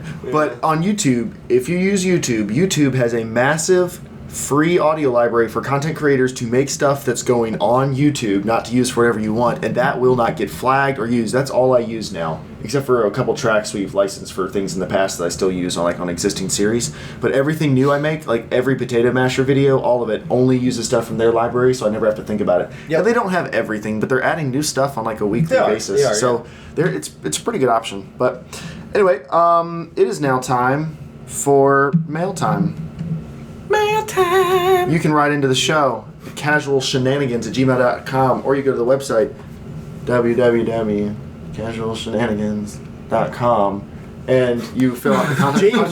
James, you're supposed to hold up the URL bar for everybody to see. If I wasn't doing that completely backwards, then I could draw it on the screen. We're not gonna do that. It was an idea. I had it too late for it to You're looking at James an awful lot. You had it too late. I think having it at all was the bad idea. Anyway, you can go to the website. You can fill out a contact form. You can send us an email that way. All right. Hello, CSG. James says, or his in-game name is Aerodon. Hey, Aerodon. Yep, that's probably how he pronounces it too. Aerodon. Aerodon. First of all, thanks for the tech advice. He should be building soon. We answered his tech question on the Casual Shenanigans Tech podcast. Thank you. You all right there, buddy? What was that noise? Was that noise? That's the sound a choking man makes. He's enjoying. I'm trying to make sure the cracker doesn't get sucked down my throat. You're enjoying that cracker. All right, so anyway. James is an Aerodon. So Aerodon says, Aerodon. I was listening to one of your old podcasts, and you were briefly talking about 4K and 8K. Here's my question. What do you think the next standard display size will be, like 1080p is now? Will it stop at 4K, or will it go on to 8K and further? Stay casual and slap a seal. Ooh. Well, obviously, it will go to 4K. 1440p was never a mainstream solution. It's an in-between. It was an in-between because they didn't make televisions that were 1440p. So people stopped at 1080p, became a television size. Television sizes pretty much dictate.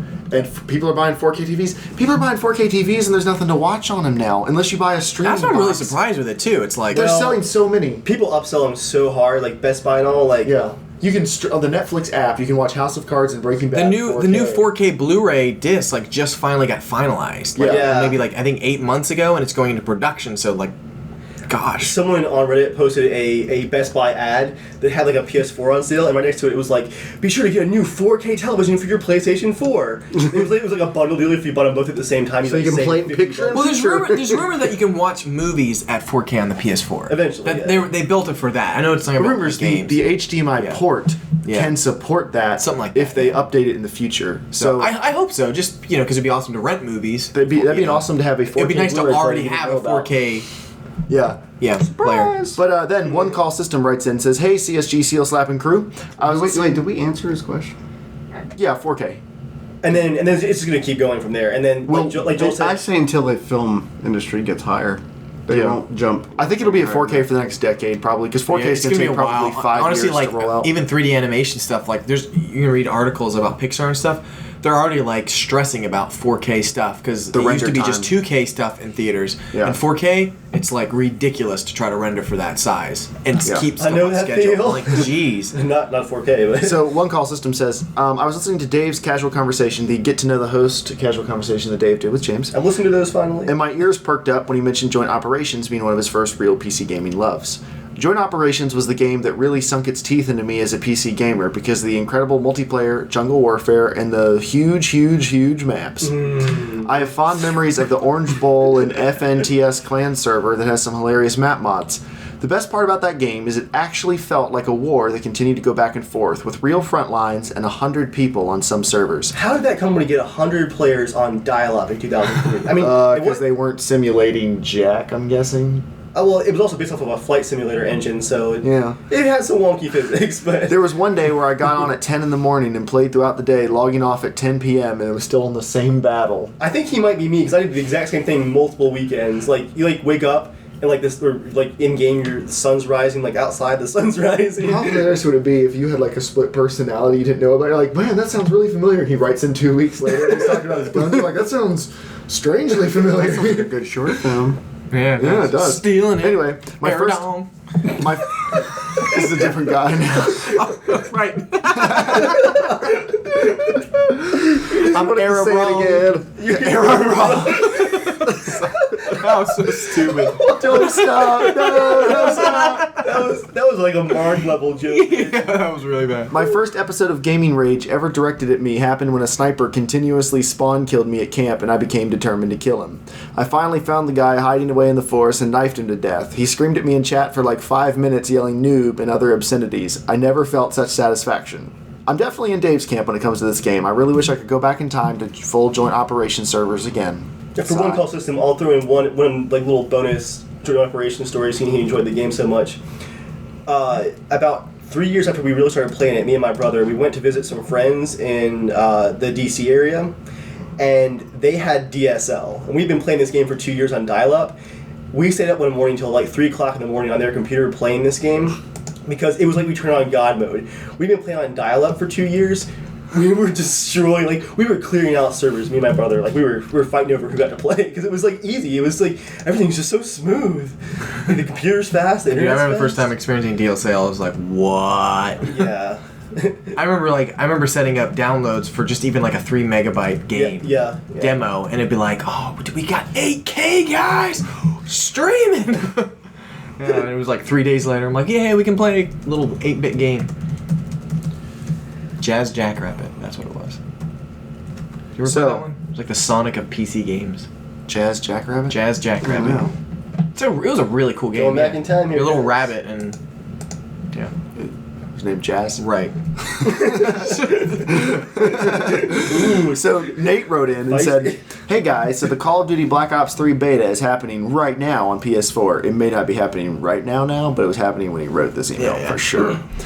A friend of mine gave me an extra code for it, so I jump in and play 5 lobbies of Team Deathmatch, get no-scoped, get repeatedly killed by campers, and get accused of hacking by a 6-year-old. After that, I close the application and sit there thinking, wow, that feels and plays like every other COD game. Then I played some BF4. I write this because I personally feel a change in the air for the gaming industry. Nintendo looks like it's on its last legs, COD is getting old, and people that I know who love the Assassin's Creed franchise are not excited for Syndicate. And with the coming of Steam machines, it may be, and I'm hoping it will be, the final console generation. So my question to you is, do you see a radical change to gaming, or will things carry on how it is right now? Love the content and keep up the great work. P.S. If this is the last console generation and everyone moves over to Steam machines, could you guys see a monopoly happening with Valve having most of the gaming community running its software? So let's take that a little bit at a time.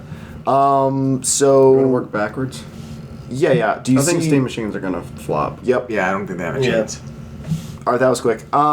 Is this going to be the last console generation? No. Nope. No, I hope not. And Nate, we're not This just... might be the last disc generation. This might be the last disc yeah, generation. definitely. So Nate, the reason it won't be is people talk about what radical changes are going to be happening, but think about it. Compared to like the PlayStation 1, you can still buy a game, pop it in, and play it. Like you still drive to GameStop, you still buy a game, you still pop it in and play it. There's some more stuff going on where you'll download a patch and you sign in or whatever, but you're still holding a controller that looks pretty similar. It's still plugged into a TV, and you can still play it that way. So, And when it comes to all these, any kind of doom and gloom, like the PC is dying, notebooks are dying, consoles are dying, it's just honestly most of the time clickbait. Anyone who predicts the doom of a technology is either just producing clickbait or just it's not worth the time. I ran across a video this week talking about how the desktop PC was done with in 2015. The top comment was, so what did you guys edit this on? It's just like... Well, yeah, the all-in-ones are supposed to kill the desktops. Yeah, the it's just... iPads are supposed to kill the laptops. It's not worth, like, honestly even talking about, like, oh, is this going to end this? It's just... now, but things will evolve. So the desktop computers of today are similar to the desktop computers of 10, 15 years ago. Yeah. They're way different than the ones of 25 years ago. Laptops of today, like Joel's MacBook Air, is so different from a laptop from 10 years ago. It's like a tenth of the thickness and weight and everything. And it's ridiculous. Yeah, so I don't know what the actual sales numbers are if you look at the stores, but when you go in the stores, you see more all-in-one computers now than you see actual desktops lined up at Best Buy. easier to store a bunch of them, and they look flashy. Yeah, but I don't know if that actually turns into sales. I mean, for the average user, that's a better deal than. And maybe that for like home consumers, maybe it's changing, but like for businesses and workstations and stuff like that, like that's not changing. Yeah, anybody who's making lots of content and movie industry, like they're gonna have to have something. You know what I mean? It's gonna go to high end work and stuff. Well, we won't be editing off of iPads. But really, it has nothing to do with really even graphics, technology. It's where are people hanging out? It's wherever people are hanging out. That's where it's gonna sell. If the PS4 has whatever 20 million whatever, and there's games on it, and people are playing on that, people are gonna want to sell their crap on that system. Yeah. If tons of more people had only PC, that was it. No one really cared about that. That's only where that stuff is going to be. Yep. There's no conspiracy. It's all money. Wherever the money is, that's where they go, for better or for worse. So the thing on the final console generation, these are the fastest selling consoles I think of all time. The PS4 certainly. The Xbox is up there, like in the top 5 or something. So there's definitely going to be another console generation. They're going to do it until it doesn't make money anymore, because this is a business. Now, I think I want to talk about, he's feeling a change in the gaming industry. Nate, I don't know you. I'm going to guess you're somewhere in your early 20s. I'm just taking a total guess. I could be wrong. Because 65. You're feeling tired of COD. It feels, because Black Ops 3 feels like every other COD game. And you're loving BF4. You're feeling tired of Assassin's Creed. It sounds like you haven't expanded your gaming horizons a ton. And the reason I say that is I felt like you feel about COD. I felt that way 5 years ago about COD. Because I was playing it as soon as Call of Duty became a thing. I was right there on the ground floor playing it. 5 years ago, it was gosh, what was it out 5 years? Modern Warfare 2 was out 5 years ago. Yeah. Modern Warfare 3 came out. Black Ops was the one that came out in 2010. Yeah. What were you just saying earlier today, though, about Call of Duty? Oh, yeah. So, well, let me finish the sentence I was going to make, and I'll say it. I was going to tie into that. So you're playing Call of Duty, you're burned out on that, and you went to play some BF4. I'm burned out on BF4 now because it didn't improve on BF3 and Bad Company 2 enough, and I feel like, I don't want to come back to this. But it went down. It did. It did, but I'm saying, I'm guessing he's just played a lot of these yearly-ish franchises for a couple years now, and he's feeling burned out of it. Now, the point James brought up, I actually want to turn this into a full topic sometimes if you guys want to. I think Call of Duty doesn't need to change. I think Call of Duty is perfect for exactly what it is. Think about it. Call of Duty, this will be their ninth year. This year, this will be the 9th yearly Call of Duty game since Modern Warfare blew up, including Modern Warfare. Yeah. Every single year, the controls have been tight, the servers work on day one. You can pick up any Call of Duty multiplayer and get familiarized with it. I was at a party last week, and they tried out Advanced Warfare, and everyone was going to play it on PS4s. Not having kept up with Call of Duty for the past 4 years, I was able to hop on, and within one match, I was right back into the swing of things. It's Call of Duty. Right. So, and it sells, I don't know if it sells more and more every year, but they sell more than 99% of the games that come out that year. They're doing it exactly right. Look at the games that change things radically every time they come out. Battlefield tried that, and Battlefield sucks now. Tony Hawk started doing that, and then Tony Hawk sucked. When Guitar Hero started doing that, Guitar Hero went downhill. So I think they have their core mechanics down. They have their core mechanics. It's their own sport. Don't change to change. Because you've got an idea that's just you've got to do this idea. Right. And Call of Duty, remember when Modern Warfare came out, and that's why I'm guessing you're a little bit younger, Nate, is because when it came out, these things that seem so common and boring and another COD game, that blew people's minds. That was the right direction they needed to take at the time. Yeah, that was multiplayer the way no one had ever played it before, and it was perfect. So if you're feeling burned out on it now, it might be time for you to move on just to different types of games. I used to mostly play multiplayer first-person shooters. I don't really play any multiplayer first-person shooters now. So I think you're just feeling a change in your gaming sensibilities, which will happen over time. You'll change and mature, and I don't play that many AAA games now. I used to play all the big AAA games. Feel embarrassed. He's 55. He's like, no, Nate, I'm going to mature. I could be totally wrong about your age. I'm just guessing because I felt the way you did when I was about your age. I was feeling like, I'm kind of getting burned out on Assassin's Creed and Call of Duty and Battlefield. I felt that way about all of those. So, no, I don't think there will be a big change in the gaming industry until people stop buying their stuff. I think Call of Duty could go backwards at this point. They could go back to World War II, and people would just eat it up. Well, because when they went modern, everyone else went modern.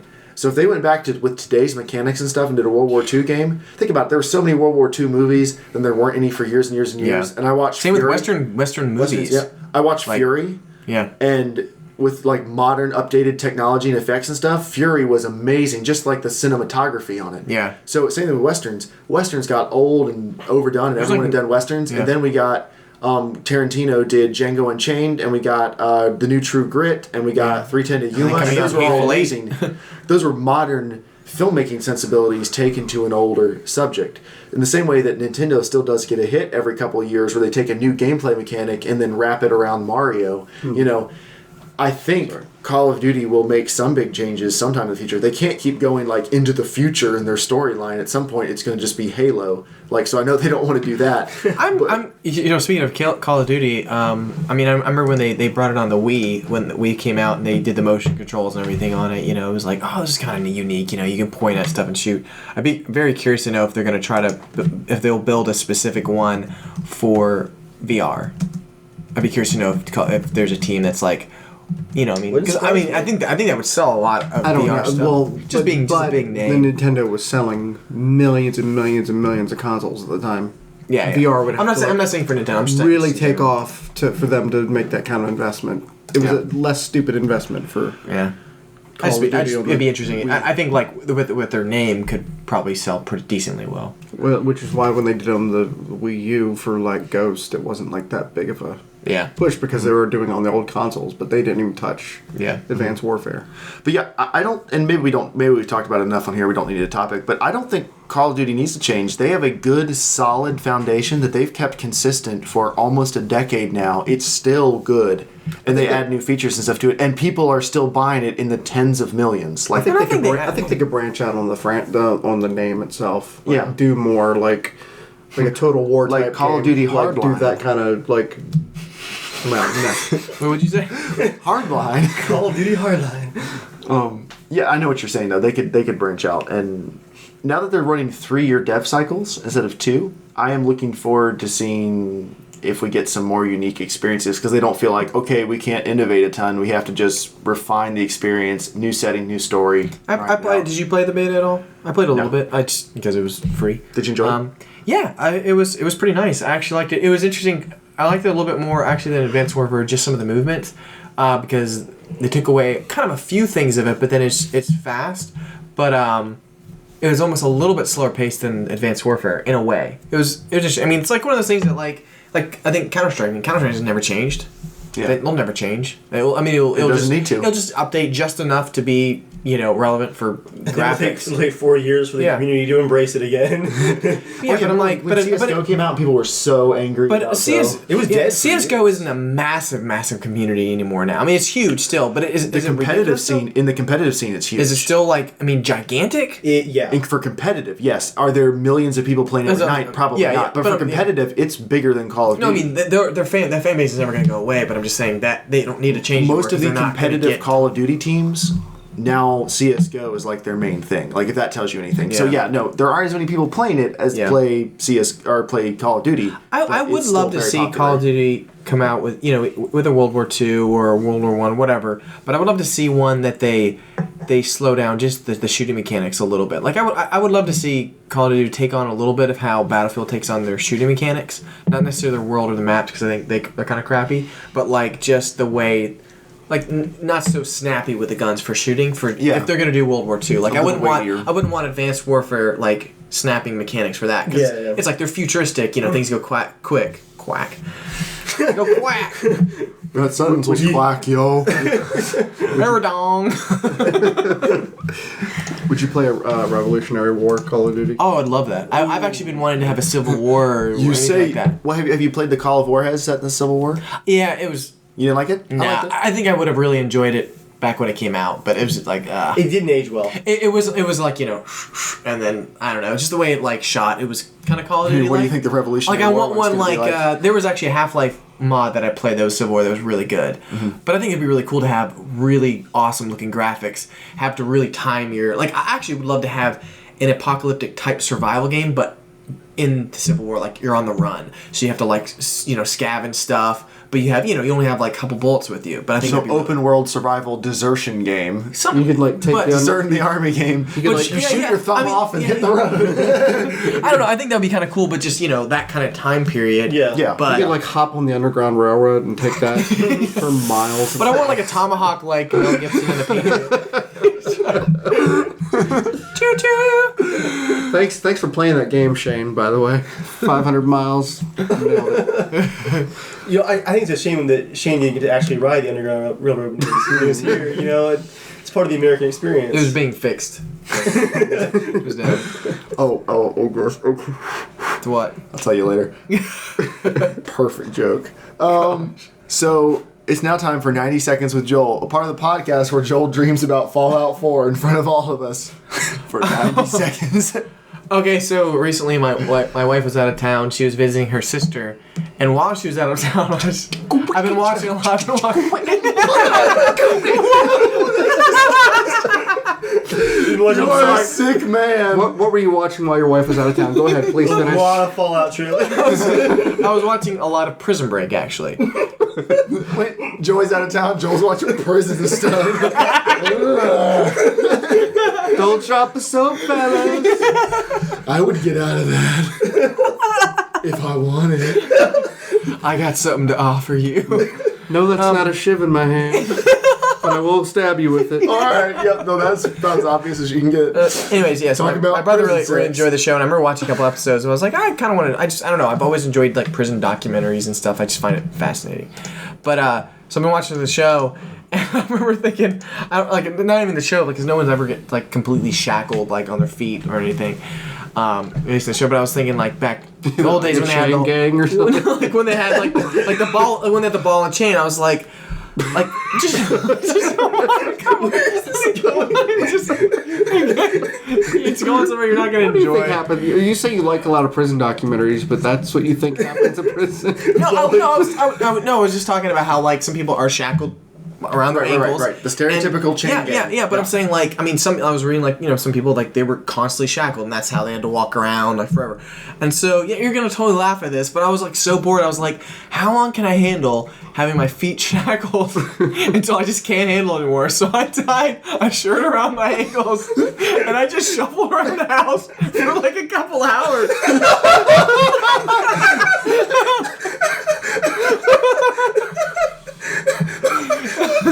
I don't know. I didn't have any rope. Was it the one you were wearing? Did you like take off your shirt? Like, yeah. You were half naked, just floating. Well, I got the idea because I was changing and it was like my pants. I'm like, oh, this is like really hard to walk. And so I was like, gave me that idea, so I just did it. He's almost 30, by the way, guys. He's almost a 30-year-old man.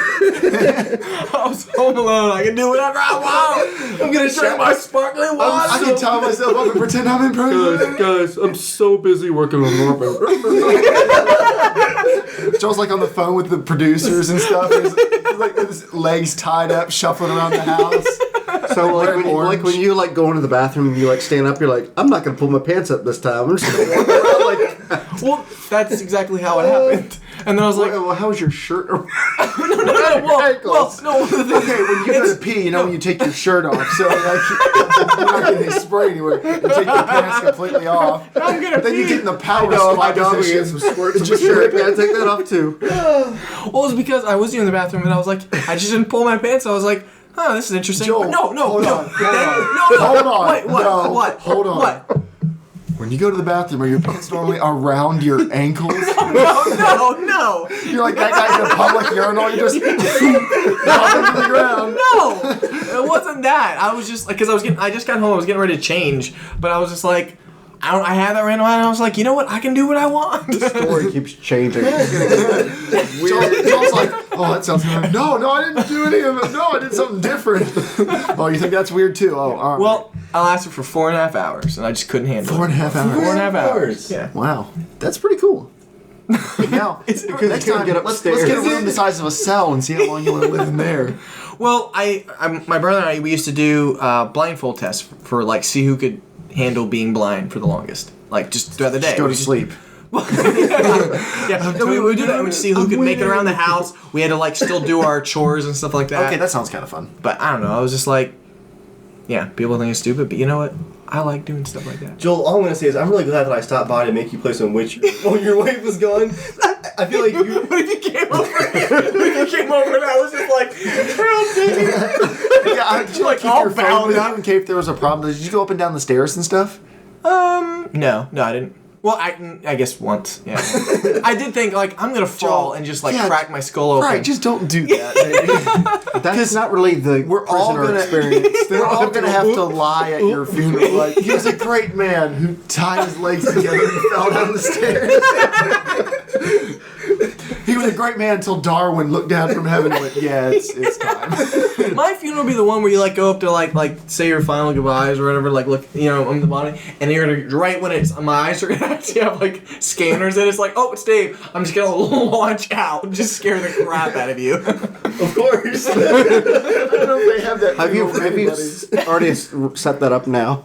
I kind of feel like you have to set it up before you die. I really want to come up with a business. This is an idea years ago, just called prank like funerals. But I mean, you really are dead. But That's you the just idea. you just set up this process beforehand with your loved ones, like because I mean they're always so sad. I want mine to be kind of funny. They'll be good sports, probably. I mean, it's always so sad. I've always wanted to have mine just be happy. Because someone's sitting up in Like, the coffin. no, It's gonna be I wanted to have like, hilarious. no, I wanted to have like lights come out of it and just be like, and just be like, what the crap is this? Like we were just gonna freak out and it would just be hilarious. Yes, they will. People have heart attacks. My ghost would be floating around going, Have you Joel, ever don't heard take of the this the wrong grieving way. process? Well, Joel, People please- deal with when they Please lose don't their take Ain't this no the wrong time for way. I hope all your parents and grandparents are dead by the time you die because they don't deserve that. I hope it's just us and your brothers. I really didn't think. Like have the that- neighbors handle the burial plot for your parents. I didn't think that the T-shirt shackles could get any worse, but here we are at Prank funeral.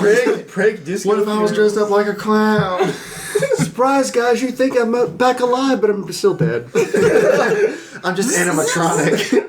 Oh, that's horrible. I was just clapping up and down like, this is my final will and testament. James, you get nothing. nothing. Oh, yeah. Well, this stayed on the rails. So, I know what you would do.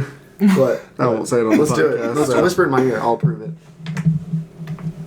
Joe would cause himself to rise up in his pants, and that's what he would do. Oh, yeah. He does little servos in his pants. Oh, when John walks up and scans.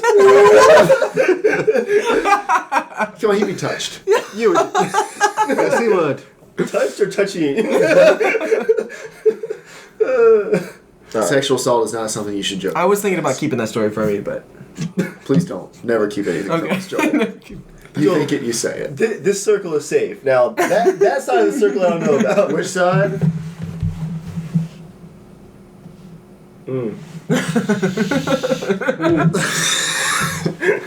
All right. Anyone have anything else they want to cover before we wrap it down this week? I'm ready to go to sleep. I got that going for me. You gotta drive home. Don't think Jess is gonna. dude, drive that home. mattress is pretty big. You could sleep here. I hang off the end. I sleep We diagonally. could all tie shirts around our ankles. I can sleep here or See what we happens. can sleep here. We have to do it from the sitting on the toilet position. Yeah, were you sitting on the toilet or you standing? no. What? What were you When doing? you when your pants were dropped around your Your ankles? story changed. We have to know. It did. It All right, did. I'll start. I was Walk sitting on us the through toilet. this. But we're all Taking a your crap. stupid ideas. Taking a come crap. from. Okay, right. As I was getting up, I just thought of that idea. It wasn't like, oh, they're already down there. I was just like, huh. And then I put them down. I was like, this would be really awkward to have to walk Now, around for did a the while. briefs come back up? Yes, everything came back up. But it did. But I walked over to the bed. I walked over to the bedroom, put my pants back on, then I tied the shirt around. Okay. So you just went to the I bedroom. didn't go like this. Well, down the Can you blame us for No. thinking that? I mean, I wouldn't have been ashamed to do that UPS either. knocks but the door, package. if I thought of it, I probably would have done that. But it was actually a little chilly in the house, so. So if you thought about keeping your pants around your ankles, you would have done that? No, well, that just because I have the belt buckle and everything, it would have been frustrating. The shirt I could tie my feet around. chains I'm Use sure like a belt. chains are on your ankle are frustrating. Why didn't you just use it like a belt? I don't know, but just because like You don't have any rope? I don't have any. I couldn't find any. I mean, he's got You don't have handcuffs? fake blood. Fake blood. No handcuffs? I'm just asking. You just don't have any? Zip ties? No. No zip ties? any duct No, tape? no zip ties long enough. No duct tape? Maybe like rags you can like put liquids. I got that duct tape, but I was in the moment. Yes, duct tape. I was in the moment. was in the moment. Laundry basket was out. I was like, "There's a shirt." So you put a dirty shirt right in your ankles. Wait, did you use a dirty shirt? No, it was a clean shirt. It was a clean shirt. In the laundry basket. Would it really matter if I had a dirty shirt around my feet? Really? Well, like it that's matters what a you're, little. That's what you're worried about? We're already horrified. Now we're just deciding how much. If you go into the dirty clothes, you're like, yeah, this will do. Dirty prison shirt. See, that's a little different than like clean. I'm gonna give myself a tattoo. Oh no, you caught me. Better shackle me good. Joel, I would not be surprised if 1 week you're like, I got a ballpoint pen and learned how to give myself a tattoo. It's just like a really ugly, misshapen dot. You're like, it's so infected. Is your battery about to die? It is. Oh man. Soon. That's not like, but I can't see what it is. 5%. We're Everyone's good. there. So how far did you take the prison experience? I said, I lasted for 4.5 hours. I mean, what else did you do? That, I mean, Prison-like. I just, Tell me I video worked games, around the house. I played piano a little bit. Played some games. Naturally, that's prison experience. Yeah, I played some games, but I tried to like move around a lot to all just the see how butt annoying it stuff was. that normally happens. That's not something to joke. I was. Except here. I did Wait, draw. hold on, I did hold draw. on. I did draw the line, but I was gonna take the trash out. But it's really far around my house, so I didn't want to be like walking. Everyone see me. But I was kind of tempted to do it.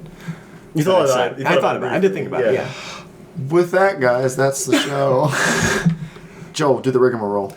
Guys, check out our Patreon if you guys, love our podcast. You can support us there. Don't check it out. Go there and spend money. Yeah, go there. Go buy yourself I'm something. gonna spend some lots of cash. Yeah, don't forget if you, I think donate. What is it, $5 or $2 or something like that? I will sing you guys a song. Any amount. Yeah, or the song. Yeah, the song is more. the $10 one. Yeah, I think so, yeah. If you donate $10 a month, I will personally sing you a song. I will write a ballad for you. That's a good value right there. But I might actually. It's about Yeah. it's worth something. I'm interested. but yeah, you can also follow us at CasualShenanigans. That's the Twitter handle. And you can email us questions, whatever you guys want to do. If you guys have ideas for podcasts. Follow ups on Joel's weird stories, Yeah. like specific questions you want to ask him, like how tight was the t-shirt, how much squirming was there. Chase me, Americans, chase me. Americans. Dave told me that Shane said that playing some game, and I just died laughing. So I've been saying that every time. When Dave was like, "Let's go get some coffee," I'm like, "Chase me, Americans, chase me." This came out of nowhere. We were getting ready for the Arma ISIS mission. And I was like, if the ISIS guys try to run, we're just gonna hunt them down. We're gonna chase them down. It got quiet for 1 second, and Shane just out of nowhere was, "Chase me, Americans, chase me." With that, guys, thank you for coming out. Next week we should be back to the normal. All four of us not together. Oh, But coming up very soon, I've got some cool news to be announcing that you guys all know about. But that'll things that will affect the podcast sometime in the future. Is that a tease or what? I didn't say it'd be good. Getting a haircut. Tell me how you really feel. Actually, I was thinking, my brother is getting married in December, and he's like a real fresh-faced, he has a really nice hairstyle and clean-shaven, kind of little baby-faced and stuff.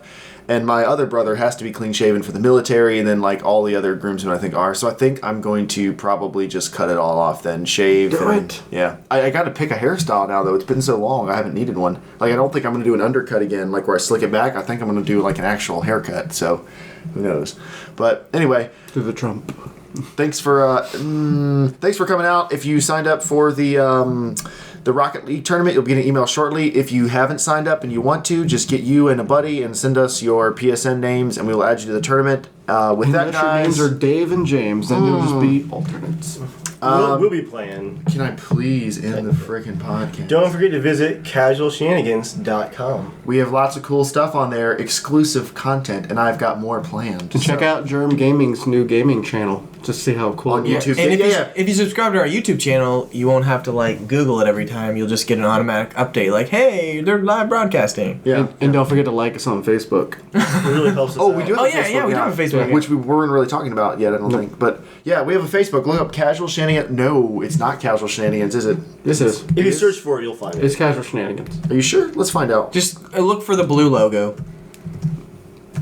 Look for Jeremiah's face staring at you. No. I don't think it is Casual Shenanigans It because is. Because we tried to create a group and then we changed it to actual like page. Oh, it's not gonna let me do it because I gotta be. You guys want tips to be able to role play as a prison? People have found us. It's working. Someone asked us on episode 200. They want to know, can they get the autographed shirt? What? Wait, what? The shirt you tied around your feet. Oh. Can they get It that? better be clean though. No, it comes dirty. Immersion. Yeah, it's not casual shenanigans. It's definitely not casual shenanigans. What are you talking about? Facebook.com/casualshenanigans is not it. That's cool. Yep, that's not right. Dave, vamp for a minute. I actually can bring it up here. I think I have. Can we talk about our Gwent thing we're gonna do soon? No, we're not talking about that yet because Oh, we're still in the planning phases for our Gwent thing. It's casual-shenanigans. Casual-shenanigans. Or if you just search casual shenanigans. I know you can search, but I wanted to like some other stuff came out in search results. So yeah, We will link it on our website. we will link it on the website. Go check out our Facebook page. It's brand new. We'll be doing new things with it. Also go along with that. Do we have enough battery? Sure. Debbie is our new social media and community manager. Unpaid, of course. As are we all. Yeah. And so big shout out to Debbie for taking that on. She's definitely not watching this right now because she looked tired when they left here like an hour and a half ago. But big shout out to Debbie. She's going to be taking over a lot of that stuff for us. So if you're seeing any real like good tweets and stuff, they're probably coming from her. Go like our Facebook page. Go like all the other stuff. Give us money because money means love. At least that's what your parents always thought. And until next time, Joel, get ready to hit the button. Oh yeah, I get it. Stay casual. Everyone stare awkwardly.